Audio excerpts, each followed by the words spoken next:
जय हिंद दोस्तों। देखिए, दिल्ली पुलिस कांस्टेबल नई भर्ती 2025 का दोस्तों अप्लाई डेट निकल के आ चुका है। इसका नोटिस निकल गया है और साथ ही साथ दोस्तों आपको अभी से एक सर्टिफिकेट बनवा के रखना पड़ेगा, तभी आप फॉर्म को अप्लाई कर सकते हैं। ये सर्टिफिकेट आप अभी ही बनवा के रख लीजिएगा, अभी आपके पास टाइम है। तो आखिर ये सर्टिफिकेट क्या है? और दोस्तों ये मत समझिएगा कि दिल्ली पुलिस है तो सिर्फ दिल्ली वाले भरेंगे, ऐसी बात नहीं है। ये दोस्तों देखिए केंद्र सरकार का वैकेंसी है, ठीक है। ये गृह मंत्रालय के अधीन आता है। पूरे भारत के विद्यार्थी इस पे फॉर्म भर सकते हैं और आप अपनी कैटेगरी से फॉर्म भर सकते हैं, कोई प्रॉब्लम नहीं है। और आप परीक्षा जो है ना पूरे भारत में दे सकते हैं। आप अपने नजदीकी शहर में एग्जाम दे सकते हैं। जरूरी नहीं कि आपको दिल्ली में जाकर के परीक्षा देना होगा, क्लियर है। लेकिन नौकरी आपका दिल्ली में होगा। तो इस वीडियो में आपको हम कंप्लीट A to Z जानकारी देंगे दिल्ली पुलिस कांस्टेबल नई भर्ती 2025 के बारे में। यह वीडियो आप लोगों के लिए बहुत ही इंपॉर्टेंट वीडियो है, ध्यान से देखिएगा।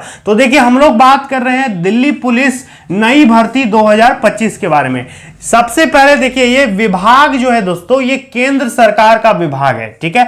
बहुत सारे लोगों को लगता है कि दिल्ली पुलिस जो है ये सिर्फ दिल्ली के लोगों के लिए है, ऐसी बात नहीं है। ये वैकेंसी एसएससी के द्वारा जारी किया जाएगा और इस पे दोस्तों पूरे इंडिया के स्टूडेंट फॉर्म को अप्लाई कर सकते हैं, क्योंकि ये केंद्र सरकार के अधीन आता है, ठीक है। दिल्ली पुलिस जो है केंद्र सरकार के अधीन है, गृह विभाग के अंतर्गत ये दोस्तों आता है। तो पूरे भारत के विद्यार्थी फॉर्म को भर सकते हैं और दिल्ली पुलिस में सैलरी भी आपको जबरदस्त देखने को मिलेगा। ऐसा इसलिए क्योंकि दोस्तों दिल्ली जो है वो मेट्रो सिटी है, वहां पर सैलरी आपको जबरदस्त, मतलब बाकी स्टेट की तुलना में सैलरी आपको वहां ज्यादा मिलेगा, क्लियर है।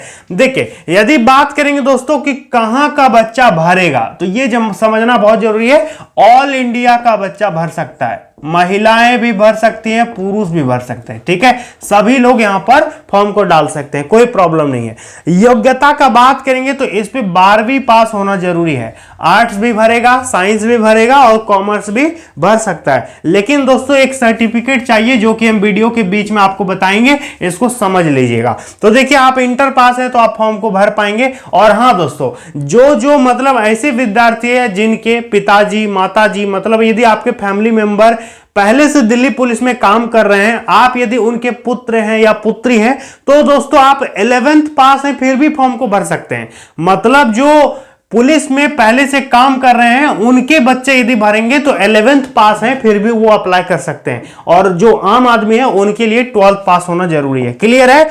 उम्र सीमा समझ लेते हैं दोस्तों, तो कम से कम 18 साल आपका एज होना चाहिए, अधिक से अधिक 25 साल। तो एज दोस्तों लगभग पुलिस में इतना ही सब राज्य में मांगा जाता है। तो यहां भी दोस्तों 18 से 25 उम्र है। ओबीसी को 3 साल उम्र में छूट मिलता है, एससी एसटी को 5 साल का उम्र में यहां पर अच्छा खासा रिलैक्सेशन मिलेगा। इसके बाद दोस्तों अप्लाई फी समझते हैं कि फॉर्म भरने में कितना पैसा आपको देना पड़ेगा। तो देखिए, जनरल, ओबीसी, ईडब्ल्यूएस इनको 100 रुपया पेमेंट करना पड़ता है। इसके अलावा जो विद्यार्थी एससी है, एसटी है, महिला है, उसको दोस्तों पैसे देने की जरूरत नहीं है, उनका फ्री में फॉर्म फिलअप हो जाएगा, कोई प्रॉब्लम नहीं है। बात करेंगे वेतन दोस्तों, तो देखिए दिल्ली पुलिस में आपको सैलरी जो है ना 35,000 से लेकर के 40,000 तक आपको सैलरी मिलेगा। और ये सैलरी दोस्तों अभी और भी बढ़ेगा, क्योंकि दोस्तों आपको पता है कि केंद्र सरकार का सारा भर्ती में 8वां वेतन लागू हो गया है, ठीक है। 8th पे कमीशन लागू हो गया है। तो सैलरी दोस्तों लगभग आपका 44 से 45,000 आपको सैलरी मिलेगा।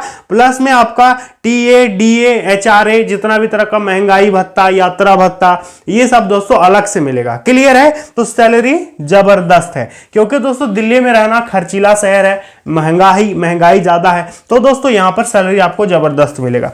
चयन का प्रोसेस हम आपको यदि बताएं तो देखिए, सबसे पहले सीबीटी परीक्षा होगा, मतलब पहले आपको परीक्षा देना पड़ेगा। इसके बाद आपका फिजिकल टेस्ट के लिए आपको बुलाएगा, इसके बाद मेडिकल होगा, फिर आपका ज्वाइनिंग हो जाएगा, क्लियर है। इसी बीच में आपका कागजात सत्यापन भी होगा, मतलब डीवी वगैरह भी करवा लेगा। तो यही 2-3 प्रोसेस है जिससे आपको गुजरना पड़ेगा। तो पहला प्रक्रिया है आपका परीक्षा। सबसे पहले आपका एग्जाम होता है दिल्ली पुलिस कांस्टेबल में, और इसका एग्जाम एसएससी लेती है। कौन इसका एग्जाम लेता है? एसएससी, ठीक है, स्टाफ सिलेक्शन कमीशन। अब अब देखिए परीक्षा सबसे पहले होगा, तो इसके बारे में हम आपको जानकारी देते हैं, ध्यान समझिएगा, परीक्षा के बारे में समझ लेते हैं, इसके बाद ये सब हम आपको बताएंगे। ठीक है, देखिए परीक्षा की जानकारी देखेंगे तो सीबीटी मोड में आपका परीक्षा होगा। परीक्षा कैसे होगा? ऑनलाइन परीक्षा होगा, कंप्यूटर में जो परीक्षा होता है ऑनलाइन वो होगा सीबीटी मोड में। क्लियर है? इस पे दोस्तों 100 क्वेश्चन पूछेगा, 100 नंबर, 90 मिनट का समय मिलता है।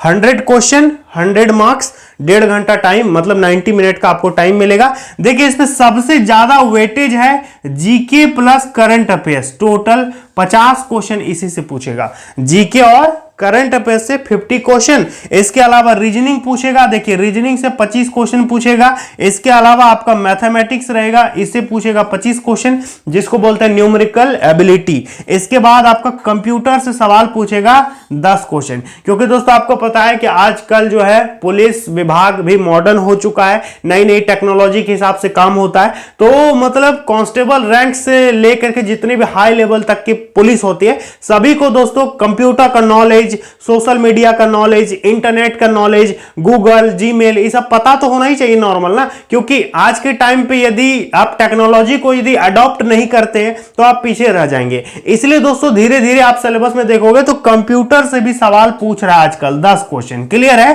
तो मतलब नॉर्मली पूछेगा, क्योंकि आपको पता है कि बहुत सारे पुलिस कांस्टेबल ऐसे होते हैं जो पुलिस विभाग में डेटा एंट्री का काम करते हैं, केस रजिस्ट्रेशन का काम करते हैं, इसके अलावा जितना भी तरह का टेक्निकल काम होता है वो करते हैं, है ना। तो ये तमाम दोस्तों काम होता है। तो ये हो गया इसका सिलेबस। नेगेटिव मार्किंग 0.25 का नेगेटिव मार्किंग इस पर रहता है, मतलब 4 क्वेश्चन गलत करोगे तो 1 नंबर आपका माइनस कर देगा। समझ में आ गया? अब देखिए दोस्तों हम आपको कुछ बताने वाले हैं, आवश्यक कागजात जो हम आपको बोले थे कि ये जरूरी है बनवा लीजिएगा, ये अभी हम आपको बताएंगे। इसके साथ ही साथ आपका ऊंचाई और छाती कितना होना चाहिए, रनिंग कितना होगा, मतलब दौड़ कितना होगा, हाई जंप भी इस पे होता है, लॉन्ग जंप भी इस पे होता है, इस पे मेडिकल में क्या क्या आपका जांच करेगा, आपका डॉक्यूमेंट वेरिफिकेशन होगा, कागजात सत्यापन, इस पे क्या क्या चेक करेगा, ये सारा चीज दोस्तों। तो चलिए हम आपको बताते हैं। तो देखिए दोस्तों सबसे पहले बात करते हैं कि आखिर इसका फिजिकल में क्या क्या होगा, हाइट कितना चाहिए, दौड़ कितना होगा, रनिंग मतलब क्या क्या होगा, कैसे होगा, हम आपको बता देते हैं। सबसे पहले पुरुषों का यदि देखेंगे दोस्तों, मेल जितने भी विद्यार्थी हैं उसके लिए, तो देखिए यहाँ पर 1600 मीटर आपको दौड़ना पड़ेगा। ठीक है, 1600 मीटर का रनिंग होगा, और यहाँ पर लॉन्ग जंप है, हाई जंप है। ठीक है, इतना सारा चीज होगा। यहां पर देखिए उम्र यदि आपका 30 साल तक है, अप टू 30 इयर्स, तो दोस्तों आपको समय मिलेगा 6 मिनट। क्लियर है? 1600 मीटर दौड़ने के लिए 6 मिनट टाइम मिलेगा। लॉन्ग जंप आपको 14 फीट मारना पड़ेगा। हाई जंप आपको 3 फीट 9 इंच हाई जंप मारना होगा। यदि आपका उम्र 30 से ऊपर है और 40 से कम है तो 1600 मीटर दौड़ने के लिए आपको 7 मिनट टाइम देगा। मतलब जैसे जैसे आपको उम्र बढ़ रहा है, जितना ज़्यादा उम्र रहेगा उतना ज़्यादा आपको यहाँ पर समय मिल रहा है, और उतना कम आपको लॉन्ग जंप हाई जंप मारना होगा। ठीक है, देखिए यहाँ पर 7 मिनट मिलेगा, और लॉन्ग जंप 13 फीट और हाई जंप 3 फीट 9 इंच। यदि आपको उम्र 40 साल से ज़्यादा है तब आपको 8 मिनट टाइम देगा। उसी तरह से लॉन्ग जंप 12 फीट और हाई जंप 3 फीट 3 इंच, ये करना होगा। क्लियर है? अब दोस्तों यहाँ पर देखिए, यहाँ पर लिखा है कि हाइट के बारे में यदि हम आपको बताएं तो हाइट 170 सेंटीमीटर मांगा जाएगा सभी पुरुषों से, लेकिन यहाँ पर कंडीशन है कि 5 सेंटीमीटर का रिलैक्सेशन मिलेगा। जो जो विद्यार्थी हिली एरिया से बिलोंग करते हैं, जैसे कि गढ़वाली है, कुमाऊनीस है, गोरखा, डोगरा, मराठा, हिमाचल प्रदेश, अरुणाचल प्रदेश, मिजोरम, जम्मू कश्मीर, इन सारे क्षेत्र से यदि आप बिलोंग करते हो तो आपको 5 सेंटीमीटर का यहाँ पर दोस्तों रिलैक्सेशन मिलेगा। तो इन लोगों का दोस्तों 165 ही हाइट चाहिए, 5 सेंटीमीटर घट गया। इसके साथ ही साथ जो जो विद्यार्थी एसटी कैटेगरी से बिलोंग करते हैं उनको भी 5 सेंटीमीटर रिलैक्सेशन, मतलब 165 में आपका काम चल जाएगा। क्लियर है? इसके बाद दोस्तों 5 centimetre in case of son of, जैसे कि जो रिटायर्ड हैं दिल्ली पुलिस कांस्टेबल से, उनके यहाँ पर सन वगैरह हैं, मल्टीटास्किंग स्टाफ में यदि आप दिल्ली पुलिस में काम कर रहे थे, आपके यदि बेटे वगैरह हैं, तो दोस्तों उनको 5 सेंटीमीटर का यहाँ पर छूट मिलेगा।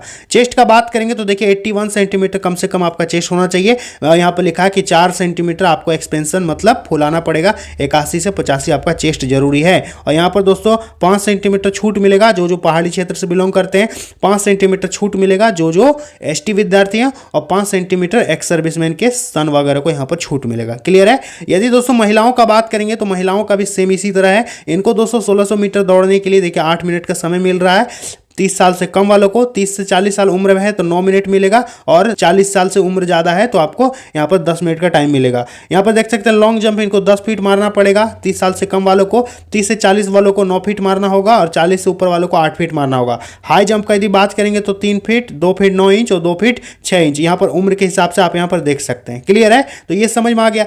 अब यहाँ पर बात करेंगे महिलाओं का क्या क्या इस पे हाइट वगैरह मांगा है, तो देखिए 157 सेंटीमीटर सभी महिलाओं का यहाँ पर हाइट चाहिए। 2 सेंटीमीटर का रिलैक्सेशन मिलेगा जो इन क्षेत्रों से बिलोंग करते हैं, ठीक है। पहाड़ी क्षेत्र से यदि आप बिलोंग करते हैं तो आपको 2 सेंटीमीटर कम हो जाएगा। इसके अलावा SC ST जितनी महिलाएं हैं उनको 2 सेंटीमीटर का यहाँ पर रिलैक्सेशन मिलेगा, मतलब घट जाएगा, ठीक है। और यदि आप दिल्ली पुलिस में आपके पिताजी वगैरह काम करते थे तो यहाँ पर 5 सेंटीमीटर आपको यहाँ पर छूट मिलेगा। समझ में आ गया। तो अब देखिए दोस्तों, क्वालिफिकेशन में हम आपको बोले थे कि एक एक्स्ट्रा चीज आपको जरूरत पड़ेगा, एक सर्टिफिकेट आपको बनवा लेना है। और ये क्या है दोस्तों, तो ये है आपका, ध्यान दीजिएगा, तो इसको बोलते हैं DL, मतलब ड्राइविंग लाइसेंस आपका जरूरत पड़ेगा सिर्फ पुरुषों का, ठीक है। महिलाओं का यहाँ पर ड्राइविंग लाइसेंस का जरूरत नहीं पड़ेगा। यहाँ पर देख सकते हैं 10+2 आपका पास होना चाहिए, आप फॉर्म भर सकते हैं। जो मतलब एक्स सर्विसमैन के पुत्र पुत्री हैं उनको 11th पास है तब भी वो अप्लाई कर सकते हैं। और यहाँ पर दोस्तों देखिए आगे यदि बात करेंगे तो male candidate must process a valid driving licence for LMV, ठीक है। और मोटरसाइकिल और कार, यहाँ पर लिखा है कि on the date of P आपका जो मेडिकल और जो फिजिकल होगा उस वक्त आपका चेक किया जाएगा, ठीक है। और यहाँ पर learner licence is not acceptable, learning licence जो होता है वो आपका स्वीकृत नहीं होगा। आगे लिखा है दोस्तों कि candidate who have not acquired the essential qualification as on the यहाँ पर stipulated date will not be eligible and need not to apply, तो आप अप्लाई नहीं कर सकते। क्लियर है, मतलब दोस्तों आपका DL जरूरी है पुरुष के लिए। तो आप DL यदि आपके पास नहीं है तो आप अभी से अप्लाई कर लीजिए, नहीं तो आप फॉर्म नहीं भर सकते। समझ में आ गया, तो DL जरूर से जरूर बनवा लीजिएगा। तो अभी वैकेंसी आने में दोस्तों थोड़ा सा टाइम है, तो आप अभी से ड्राइविंग लाइसेंस बनवा सकते हैं, तभी आप इस फॉर्म को भर सकते हैं। तो दोस्तों जैसा कि आपने देखा, हमने इसका ओल्ड नोटिफिकेशन आपको दिखाया कि क्या क्या इस पे मांगता है, कैसे कैसे क्या इस पे होता है। अब सवाल है कि आखिर इसका फॉर्म कब भराएगा। तो देखिए दोस्तों, जुलाई, ध्यान से समझिएगा, जुलाई में इसका फॉर्म आएगा। SSC ने अपने कैलेंडर में बता दिया है, तो आपके पास ज्यादा समय नहीं है। नवंबर दिसंबर में आपको एग्जाम भी देना है। तो अभी कौन सा महीना चल रहा है, जून महीना चल रहा है। तो जून दोस्तों शुरू हो चुका है, और अभी आपका जून ये 6ठा महीना है, लगभग 11वां या 12वां महीना में आपका परीक्षा भी ले लेगा। तो पढ़ने के लिए मात्र 6 से 7 महीने का टाइम है आपके पास, ठीक है। अगले महीने से फॉर्म चालू हो रहा है, तो जुलाई में ज्यादा टाइम नहीं है। फॉर्म भरिएगा जरूर, बशर्ते आप तैयारी अच्छा से कीजिएगा, ठीक है। उम्मीद करते हैं आप समझ गए होंगे जो भी हम आपको बताए। कोई और जानकारी चाहिए तो कमेंट कर दीजिएगा, उस पर हम वीडियो बना के आपको बता देंगे। उम्मीद करते हैं आप समझ गए होंगे। चलिए मिलते हैं अगली वीडियो में। जय हिंद।